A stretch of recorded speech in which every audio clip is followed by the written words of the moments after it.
Hello and welcome to Gladys Cake Kitchen. In this video, I'll be showing you how to make this striped cake using ganache and finishing it off with a gold drip, some flowers, edible lace and some gold themed elements. I hope you stay tuned and enjoy watching this video. Firstly, the cake has been unwrapped after being frozen for 24 hours and has now defrosted.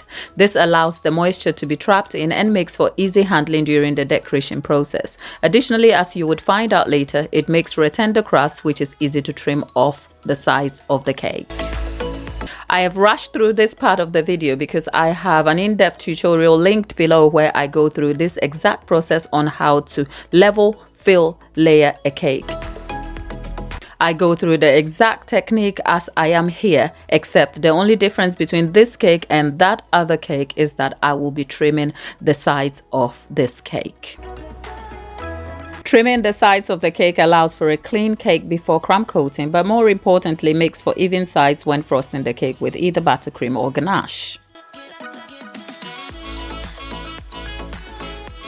Begin crumb coating the cake by spreading the ganache from the top of the cake to the side, spreading the ganache around the cake using a warm palette knife. Crumb coating is the first stage of covering a cake, which allows all the crumbs to be trapped in one layer, so to allow for a clean finish during subsequent layering when frosting the cake.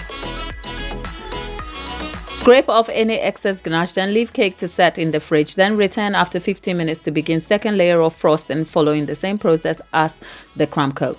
Again, spread the ganache from the top to side, then around the sides of the cake, then scrape off the excess. I am adding a little more ganache on this layer, which will allow me to create easy grooves in the cake when I come to using the cake cone. I am using ganache here, and if you'd like to know how to make this simple foolproof white chocolate ganache, I'll leave a link in the description bar below showing you an in-depth tutorial on how to make this very simple white chocolate ganache. Line the cake comb to the side of the cake, matching it at a 45-degree angle. Begin to scrape the side of the cake with the comb, being careful not to dig into the cake. Scrape a little ganache at a time and clean the comb after each stage of scraping. Start the next stage with a clean comb and begin to scrape a little further back from where the last scrape finished. Then clean the top of the cake with a warm knife by trimming off any excess ganache and leave the cake to set.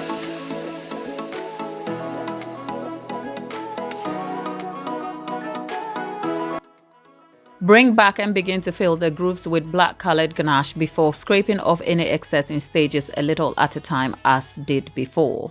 Wipe down the scraper after each use, being careful not to scrape too much ganache off. Despite adding excess ganache to my cake earlier, I found out during this process, which you will see, that I had thin grooves to work with, which ultimately left my cake a little less neat than I would have wanted to. I added a thin layer of ganache to fill the uneven sides before scraping off to finish the cake. I also trimmed the top of the cake with a knife to keep it clean before leaving to set.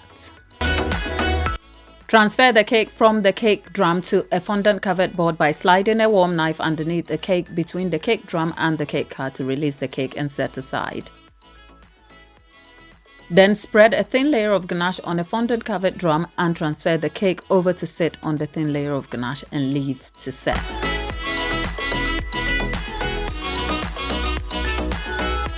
To make the gold drip, add some corn flour to gold luster dust and some rejuvenator spirit. Notes and extra resources on how to do this is in the description bar below, so please do check that out. Begin to drip the gold around the side of the cake from the top and spread any excess on top of the cake using a spoon before leaving to set and prepping ready for final decorations.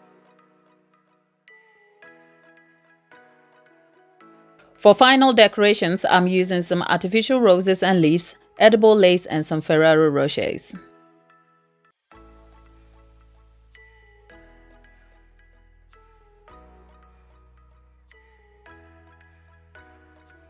Place a fondant ball on top of the cake and secure it to the cake using ganache. Whilst the ball is left to set on the ganache, apply the edible lace to the cake according to your own design preference. I have chosen to attach the lace to the front of the cake and slightly moving it to the side.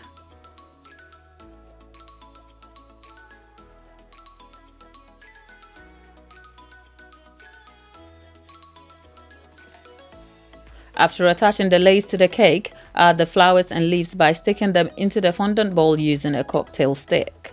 Do the same with the Ferrero Rochers before painting the leaves using the gold paint made for the drip.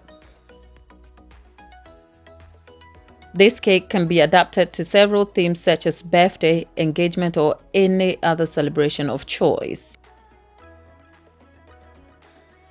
As Mother's Day is around the corner in some countries other than the UK, this cake makes for a perfect Mother's Day gift by sticking a Mother's Day themed topper on it. Now, if you'd like to see how I made the lace and covered the board, please leave a comment below and I'll be sure to honor it. If you've learned something new or found some value whilst watching this video, please consider subscribing and click the notification bell to be notified of future videos like this. And don't forget to like and share this video.